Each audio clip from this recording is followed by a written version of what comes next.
Soy Óscar Eduardo Bravo y vamos a tener un diálogo franco con él.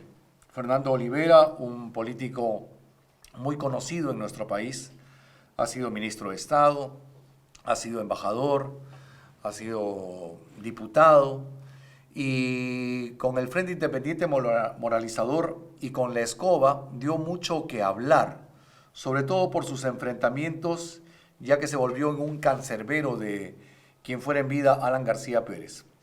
El ejercicio periodístico nos permite luego conocer un poco más al personaje. Me une una relación amical con Fernando Olivera de hace más de 30 años. Y por eso es que me voy a permitir tutearlo y poder conversar directamente con él y sin medias tintas. Encantado de saludarte, Fernando. Bienvenido. Muchas gracias, Óscar Eduardo. Realmente ha sido muy emocionante reencontrarnos después de casi 30 años en que nos conocimos, tú en el ejercicio profesional y con una sintonía en cuanto a la independencia y la claridad del ejercicio, de la noble tarea del periodismo, que como bien dijo un patricio de la prensa en su momento, el periodismo puede ser la más noble de las profesiones o el más vil de los oficios. Pues aquí estamos en la línea de siempre. A tus órdenes, Óscar Eduardo. Muchas gracias, Fernando. ¿Qué estás haciendo? Diálogo franco y bravo. Recontra Franco e hiper bravo, bravísimo. ¿Qué estás haciendo, Fernando? ¿A qué te dedicas? ¿Estás en política o no? Trabajando siempre he estado dedicado a la lucha contra la corrupción, a la búsqueda de la justicia en nuestro país y, como se dice, robándole tiempo al tiempo, ¿no? Estamos a la vez viendo proyectos de desarrollo que a la vez pueden ser planes pilotos para que se puedan reproducir en todo el país y sobre todo en estas épocas en donde hemos asumido el enorme reto, el gran desafío, lo que yo diría que es una gesta patriótica, liberar al Perú de un sistema de corrupción que nos oprime prácticamente desde la independencia del Perú. Lamentablemente, la historia del Perú republicano es la historia de la corrupción y la impunidad, como bien lo recoge Alfonso Quirós en este libro, que es bueno que lo sepan las nuevas generaciones y en general los peruanos, Historia de la corrupción en el Perú, donde estamos escribiendo los últimos capítulos y que espero que el próximo 28 de julio estemos refundando el Perú y liberándolo de ese sistema de corrupción, para que la justicia no sea solo una palabra y para que finalmente estemos generando un sistema que establezca una igualdad de oportunidades real, que podamos realmente dar valor a nuestros enormes recursos naturales, acabar con la desigualdad social y poder finalmente cumplir con los deberes que el Estado debe atender con prioridad: educación, salud, seguridad, justicia. ¿Quién va a ser el próximo presidente de Perú? ¿Quién va a tener la banda presidencial el 28 de julio del 2021? El bicentenario. Hay una serie de premisas previas que tenemos que señalar como parte de ese sistema de corrupción al que tenemos que enfrentar en desigualdad de condiciones, ¿no? El sistema de corrupción controla desde la gestación de un partido político, un jurado nacional de elecciones que es nominado por un poder judicial de la corrupción, un ministerio público de la corrupción y otros elementos que no son elegidos con transparencia, y que te pone todo tipo de trabas para que tú puedas participar. Unas encuestadoras que ciertamente responden también a intereses que hacen encuestas periódicas, pero nunca dicen quién las paga, ¿no? Con la cual van determinando desde un principio quiénes, a juicio del sistema de corrupción, deben ser los candidatos, los favoritos, y va orientando, va queriendo manipular la opinión pública de esa manera, inclusive para el proceso mismo final, en donde van condicionando los resultados de tal manera que cuando se consuma un fraude ya no llama la atención porque han ido haciendo la camita a lo largo de toda la campaña. En tercer lugar, tenemos el control dominante de los grandes medios de comunicación que o te atacan o te silencian cuando eres tú un verdadero peligro para los intereses de ese sistema de la corrupción. Pero frente a ello, pues hay que responder con organización y con redes sociales, que son parte de la revolución tecnológica de nuestros tiempos y que movilizándonos debidamente, organizándonos para inclusive el día mismo de la votación tener un ejército de personeros, lograr que la voluntad popular se respete. Y yo creo que con todas esas premisas a las que tenemos que enfrentar y sin rendirnos hasta el día de la victoria, pues el pueblo será el que determine libremente y que deba darse la pluralidad en la elección, porque lamentablemente lo que juega el sistema de corrupción es a tener uno o varios candidatos. Los partidos mayoritariamente que existen ahora es un cártel de partidos de la corrupción y en consecuencia nos quieren condenar siempre a tener que elegir el mal menor. Y hemos visto la última elección dramática porque teníamos que elegir entre Kuczynski y Fujimori, Keiko Fujimori. Una con prontuario de corrupción y con vinculaciones al narcotráfico, inclusive que ponía en riesgo al país, envolverlo al Perú un narcoestado, que sabes cuándo ingresa, pero que no sabes cuándo sale por todos sus antecedentes de perpetuarse en el poder, vulnerando la Constitución como ya ha sucedido en el pasado. Y el otro, Kuczynski, que le advertimos en la campaña la diferencia que es gobernar y estar en negocios privados. Porque en una democracia Fernando, pero o se negocia o se gobierna. Y en si me consecuencia, permites, en consecuencia no me has respondido. Te has tirado 5 minutos para darme todo un rollo político y no responder simplemente quién va a ser el próximo presidente del Perú. pero Infiero que con lo que me has dicho, que como no te dejan postular, como tienes un montón de trabas, el próximo presidente de Perú, según Fernando Olivera, es Fernando Olivera. infieres mal, Oscar Eduardo, porque a más trabas, más mística y más lucha. Nosotros no nos rendimos y de nuestro lado está el pueblo que está harto de estos politicastros y de este sistema de corrupción. Pero lo que yo estaba haciendo era explicar con la última elección lo que significa elegir al mal menor. ¿Quién va a ser el próximo presidente de Perú? ¿Es tan facilita la pregunta?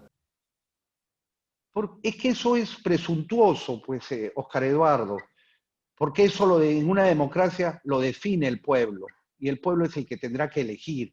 Lo que estamos nosotros es reivindicando el derecho a participar y la seguridad que lucharemos para lograr que la escoba sea vencedora. En un frente. Pero si no tienes ni siquiera Fernando, con todo respeto, no tienes ni siquiera la inscripción del partido.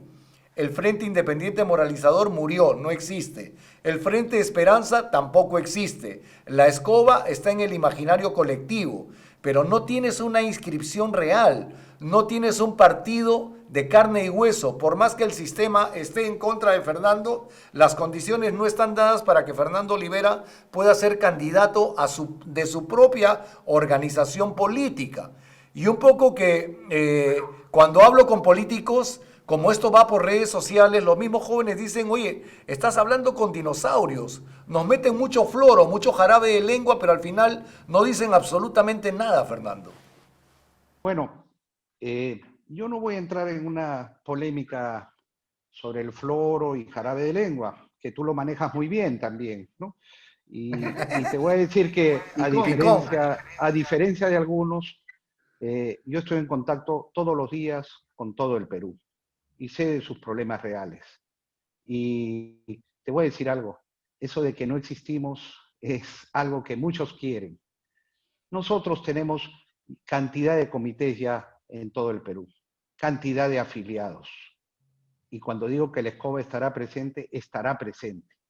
Otra cuestión es que también nos han buscado algunos partidos inscritos, no solamente en esta elección, en la pasada, y ciertamente está en nuestro derecho el aceptar y poner condiciones para participar si fuera el caso. Pero que el Frente Esperanza existe, existe.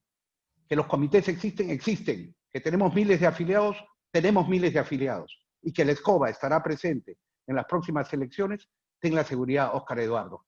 Así que esas clarividencias, esos pronósticos dignos de mejor causa, pues tengo que decirte que están equivocados y que nosotros de dinosaurios no tenemos nada. Veo que coincides con la terminología de Guzmán, porque hay que diferenciar entre tener trayectoria política de servicio al país, que muchos no tienen, que no tienen más bien ni siquiera vocación de servicio, sino que arman partidos políticos como un negocio, como una extensión de sus intereses particulares. Y ahí los vemos en el actual Congreso. Las universidades de esos que ganan plata como cancha, de esos que tienen a la educación con fin de lucro y que ganan 60, 70 millones de dólares al año, que más que ganan, se los quitan al pueblo, aplicando indebidamente unas exoneraciones tributarias que no les corresponden, tienen sus partidos políticos. Y el sistema de corrupción crea sus otros partidos políticos. Vea el historial de todos los que están allí. ¿Cuántos han sido financiados por la corrupción y no les pasa nada? ¿Cuántos han sido gobiernos y han fracasado y siguen allí queriendo embaucar al pueblo? Por eso es que yo te digo que es un clamor nacional que se respete el derecho a participar de todos. Y yo y los que estamos trabajando por el Perú por décadas, y a ti te consta, Óscar, y en la misma línea, ¿no? No es que seamos dinosaurios, somos quienes estamos preparados, tenemos experiencia, trayectoria, y que convocamos a los jóvenes, a las nuevas generaciones, a todos, a profesionales, a técnicos. Inclusive, no todos tienen que tener la misma ideología, porque ya de ideologías el Perú ha sufrido mucho. Desde O sea, ¿tú te imaginas, desde los Fernando? revolucionarios que dicen que van a cambiar el Perú, etcétera, y ya desde que llegan al poder están financiados por potencias extranjeras, como sucedió con los Humala, por ejemplo. Nacionalistas se llamaban todavía, ¿no? A cada Ok. uno de estos... O sea, ¿tú te imaginas, Fernando, como candidato a la presidencia y te imaginas presidente el próximo año? ¿Por qué tendríamos los peruanos que votar por Fernando Olivera? ¿Qué diferente, qué de distinto sería lo que tú harías, por ejemplo, en una situación como la que estamos atravesando con esta pandemia? ¿Cuál sería la varita mágica, la solución, la palabra de sentido común, de criterio, que pueda decir Fernando Olivera, yo soluciono este problema y soluciono este y el otro de la siguiente manera? Muy concreto, muy directo, por favor. Si hablamos de la pandemia del coronavirus, eh, ojalá Dios quiera que no tengamos que esperar hasta el próximo 28 de julio del 2021. Yo considero que lo que está sufriendo el país, todos los peruanos, es un genocidio. Y un genocidio producto de una estrategia fracasada, motivada y basada en la corrupción, la incapacidad y la lenidad, la indolencia de este gobierno. Esperamos que el gobierno rectifique, lo venimos emplazando, pero tercamente Martín Vizcarra insiste en más de lo mismo, en culpar a terceros. Los últimos culpables ahora son las familias y las reuniones familiares. Y acaba de autorizar que la policía penetre domicilios, que detenga, que ponga multas. Y eso no es cierto. Es el diagnóstico. ¿Cuál es la solución? Eso no es cierto. Y entonces, para darte las medidas que nosotros tenemos en concreto, quiero decirte algo más, que la verdad de la expansión del coronavirus en todo el Perú, al día de hoy son tres fundamentales. Aplicar unas pruebas rápidas que dan el 60% de falsos negativos. De tal manera que un enfermo que le practican una prueba rápida, le dicen que es falso negativo, va y contagia a su familia, a los compañeros de trabajo y en general a todos sus contactos. La solución. Pero va de la mano del diagnóstico que te estoy dando un momento, Oscar Eduardo. La solución, claro que la tenemos. La ¿Cuál segunda es? es el transporte masivo que hay en Lima, que en estos momentos cada unidad de transporte público se vuelve un centro de contagio, porque no se está respetando el distanciamiento social. ¿Por qué? Porque el gobierno no da los subsidios a los transportistas en cantidad suficiente ni en oportunidad para que se cumpla. Y porque además no hay formas de control dispuestas. Y la tercera es los viajes interprovinciales, en donde Lima, que es el principal foco de infección y contagio, ha exportado el coronavirus a provincias que no tenían coronavirus, como Cusco, como Cajamarca, y ha grabado en Arequipa, Ica, Moquegua, Tacna, Huánuco, Junín, en fin, en todo el Perú que ahora está en emergencia, cantidad de provincias y regiones. ¿Cuáles son esas soluciones, Oscar Eduardo? Que sí, que las tenemos, no es solamente una. ¿Cuáles? Son 10 soluciones las que tenemos. Dígamelas, por favor, rapidito. Sí, tranquilo, que las soluciones existen. Estamos hablando de miles de vidas, así que un tiempito hay que dedicarle. Las pruebas moleculares deben aplicarse masivamente a todos los peruanos, a los que tienen síntomas y a los asintomáticos. Estamos hablando de practicar pruebas moleculares a 33 millones de peruanos. Puede parecer una locura, como fácilmente descalifican, pero en Wuhan, tú ves ahora, hoy, noticia del día, que están ya circulando en las calles inclusive sin mascarilla. ¿Por qué? Ok, vacuna a los 30. Pruebas moleculares a los 33 millones es el punto 1. Punto 2. Un momentito, pues. Estamos. Fernandito, se me va. La televisión y las redes sociales son rapiditas, si no, nos cambian de canal o nos cortan. Al primer rebrote que tuvo Wuhan, practicó 11 millones de pruebas moleculares a todos los habitantes. Salieron 300 contagiados, se les aisló y ahora tenemos este resultado. ¿Qué necesitamos además de las 11 millones de pruebas moleculares? Los equipos para el procesamiento de las pruebas que se toman y los resultados inmediatos.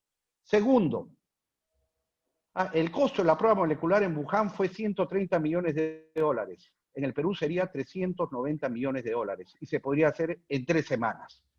En segundo lugar, imponer el cerco epidemiológico para evitar que se siga propagando, para contener el coronavirus. La prueba molecular es para detectar tempranamente y contenerlo. El cerco epidemiológico, allí donde está ahora como foco principal de infección, se hace el cerco epidemiológico, seguimiento a los que se detectan y aislamiento y tratamiento. Tercera medida, dar gratuitamente a todos los peruanos, y empezando por los más vulnerables, el denominado kit de resistencia. ¿Qué debe tener el kit de resistencia? Debe tener fundamentalmente estos medicamentos: ivermectina, acitromicina, hidroxicloroquina y paracetamol. Y por supuesto mascarillas, alcohol y protectores. Pero los medicamentos son fundamentales.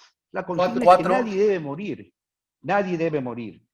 En cuarto lugar, hay que reforzar los hospitales de atención primaria, las postas médicas, los centros de salud, con más médicos, con más enfermeras, con más técnicos. Los médicos que se deben contratar deben ir a los domicilios, y en los domicilios donde hay pacientes enfermos, proporcionar el oxígeno gratuitamente desde el Estado. Enuméramelos, Fernando, que se me va, me cortan. 5. El equipo de la prueba de la vacuna anticoronavirus debe actuar con transparencia y celeridad. Actualmente ya sabemos de personajes vinculados a la anticorrupción que están allí metidos. Y a nosotros no nos importa si la vacuna es rusa, de Oxford, de Canadá o de donde sea, pero que esté debidamente certificada. Y le pido al gobierno que dé un informe transparente hoy mismo. 6. En cada unidad de transporte público debe estar presente un miembro de la Fuerza Armada para garantizar justamente el distanciamiento social y el gobierno pagar oportunamente y en cantidad necesaria a los transportistas. 7. La policía debe estar vigilando el orden y el distanciamiento social allí donde se producen más aglomeraciones, en las colas del transporte público, en los bancos, en los mercados. 8. Se tiene que distribuir el bono universal por parte de todo el sistema financiero, las cajas municipales. Actualmente habían 2 bancos nada más, y eso no es aceptable. Que pongan más cajeros automáticos, agentes autorizados para estar cerca del pueblo y distribuir ese bono universal que es necesario, porque si no, Noveno. las cuarentenas decretadas improvisadamente serán incumplidas porque el pueblo tiene que salir a buscar el pan de cada día a su familia. Igualmente, el magisterio puede colaborar en la tarea de distribución del bono universal, porque el padrón no es real, el padrón es improvisado. 9, Fernando. Perfectamente, el magisterio, por favor, ¿me deja hablar? ¿No? Es que pero concreta. Me escuchan, ¿no? Bueno, estoy concretando, mi querido Oscar Eduardo. Por favor, Fernando. Bueno, 9.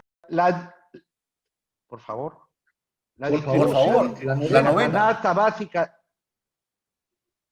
Habla pues, hermano. Te estoy hablando, te estoy oyendo. Ya, muy bien, por favor, permíteme. La distribución de la canasta básica de alimentos a cargo de las Fuerzas Armadas, la Iglesia y el sector privado. Hay que articular es parte de todas estas medidas. Gobierno nacional, gobierno regional, gobierno municipal, sector privado, Fuerzas Armadas, Iglesia. Todos trabajando en un mismo fin. 9. ¿Y el 10? El 10. La activación de los comedores populares, que hasta el día de hoy siguen sin ser activados como se debe. Han aparecido para la foto, para un informe de televisión, pero en los hechos lo que funcionan son las ollas comunes con el aporte solidario de los vecinos y de la gente que está haciendo llegar sus aportes. Señoras y señores, ha sido Fernando Olivera, a quien le agradezco y le pido disculpas que lo haya interrumpido tanto, pero time is money, así es este sistema. Y en las redes sociales tenemos que ser mucho más rapiditos que todavía que en la televisión o en la radio. Fernando, te voy a convocar para que sigamos conversando muchas más veces.